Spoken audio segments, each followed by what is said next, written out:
Et bonjour à tous et à toutes, je suis content de vous retrouver aujourd'hui et aujourd'hui je vais vous gâter puisque je vous avais promis depuis ma vidéo précédente sur Elvira, maîtresse des ténèbres, je vous avais promis de ressortir une autre icône des années 80, mais ici on parle plus de séries japonaises, de notre enfance télé on va dire.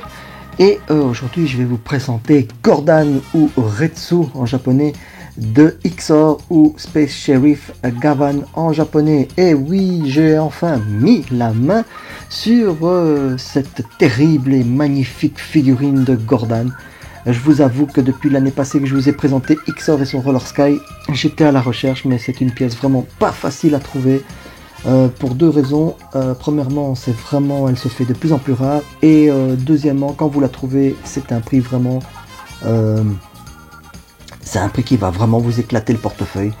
C'est très difficile. Alors, il y a quelques jours, j'ai eu la chance de le trouver enfin à un prix raisonnable. Disons que j'ai eu la chance de voir un vendeur passionné qui a bien voulu me le faire à un prix tout à fait raisonnable. Et donc aujourd'hui...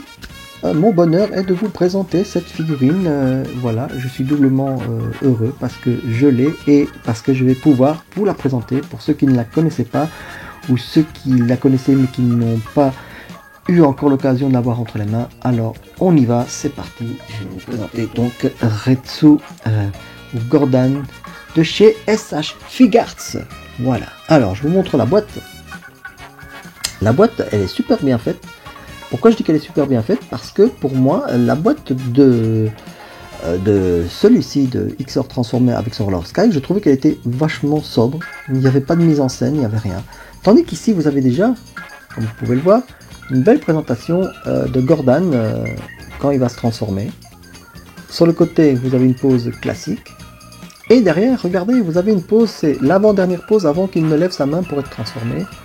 Et ici, quand il se transforme. Bien entendu, on vous dit qu'il y a le perso XOR que vous pouvez acquérir bien sûr à côté. Voilà. Donc tout ça fait que pour moi c'est une bien plus belle boîte que ce qu'on a pu avoir pour l'édition de luxe de XOR avec son Roller Sky. Voilà. Bon. Alors on va voir quand même d'abord notre copain Gordon. Alors attention les yeux, regardez-moi ce visage. De face, comme de profil, c'est tout bonnement, mais tout bonnement. Alors je vais faire un petit zoom, voilà, un petit focus, et c'est... Oups, pardon. Alors on va... Voilà. Pour moi, c'est magnifique. Regardez-moi ce sculpte. Superbement bien fait. On a vraiment... moi perso, j'ai vraiment rien à lui reprocher. C'est vraiment ça quoi. C'est vraiment l'acteur Kenji Oba. Alors Kenji Oba, pour la petite parenthèse, c'est l'élève de Sonny Shiba. Sonny Shiba, on peut le considérer comme le Jean-Paul Belmondo chez nous. C'est le gars qui a fait les films d'action bien au début et qui a créé son école de cascadeurs au Japon, dont celle de Tokyo. Et dont beaucoup d'acteurs de Sentai, de films sont sortis, dont lui, Kenji Oba ici, notre Kenji Oba, qui est sorti de cette école. Et donc voilà, c'est quand même... Kenji Oba et Sonny Shiba sont des personnes quand même assez... pas légendaires, mais quasi, au Japon, à connaître un peu dans la culture cinématographique, là. Voilà. Alors... au niveau des détails, regardez, hein, c'est la petite broche, ici à l'épaule, les petites tirettes, là, petite tirette ici sur le côté, les petites pliures dans la veste en cuir, voilà, le pantalon, petite salissure, hein. Juste ce qu'il faut, hein, vous voyez, hein, c'est un petit peu jauni, brun comme ça, mais juste ce qu'il faut. Parce qu'il y a un pantalon blanc, forcément dans l'action c'est toujours un peu sale si vous vous souvenez. Les bottes, vraiment superbes, hein. Voilà. Très bien, très bien, très bien fait. Alors au niveau des articulations, vous avez déjà vu qu'il y a moyen de le mettre dans des poses. Ici au niveau de la tête, c'est super bien articulé, mais je vais vous montrer quelque chose. Alors, je vais de nouveau faire le focus, voilà. C'est qu'ici en fait, si vous regardez, vous voyez, ça bouge, hein. Voilà, c'est pour permettre en fait, au moment de la transformation, voilà, de mettre les cheveux en place et de pouvoir tourner la tête bien vers le haut, malgré qu'il ait les cheveux longs. Vous voyez que le niveau n'est pas égal parce qu'il s'est ajusté par rapport à la position. Et ça, c'est vraiment un plus, quoi. Ça permet vraiment de faire les positions comme on veut. Alors les épaulettes ici, c'est bien parce qu'ils les ont rendues mobiles, ce qui fait que on a l'épaule qui peut aller partout, hein. C'est comme du Figuarts en fait, hein, si vous connaissez. On a les petits logos ici. Voilà, vous voyez. Donc le travail de peinture, forcément, c'est excellent, hein, c'est du Figuarts, voilà. Donc tout le reste est articulé à la sauce Figuarts, sauf que il faut savoir que ici, c'est pas, je pourrais pas le faire aller par la gauche ou par la droite. C'est vraiment un système plutôt qui travaillera de l'épaule et pas du coude. J'ai pas de double joint non plus au coude, mais tout ça est fait, je suppose, une volonté de Figuarts de rendre le plus esthétique possible la figurine au niveau de la veste, puisque c'est une veste en cuir qu'il a. Voilà. Sinon au niveau des genoux, oui, là c'est du double joint, quoi. Ça, y a rien à dire, voilà. Ça c'est tout bon, quoi. Voilà. Pour le reste, comme d'hab, hein, ici articulé, les mains et tout ça, il n'y a aucun souci. Alors je vais vous parler des accessoires, il n'y en a pas des masses. Il faut se dire que bon, bah, c'est Gordon, hein, il se bat à main nue, il n'a pas autant de choses et de poses à faire comme Xor. Mais je vais quand même vous montrer quelque chose que moi j'aime beaucoup. C'est ici les détails des gants. Alors je vais, voilà, regardez, elles sont gaufrées, hein, vous voyez. Ouais, elles sont bien texturées, comme vous pouvez voir. Alors, vu la taille que ça fait, je trouve que c'est quand même bien fait, quoi. Ça c'est de la Figuarts, quoi. On voit la différence avec d'autres compagnies pour ce genre de taille là, voilà. C'est magnifique.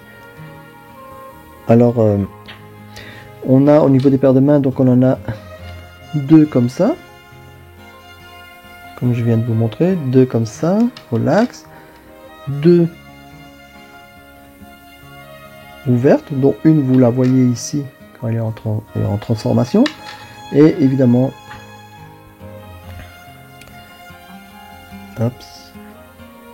deux points fermés, voilà.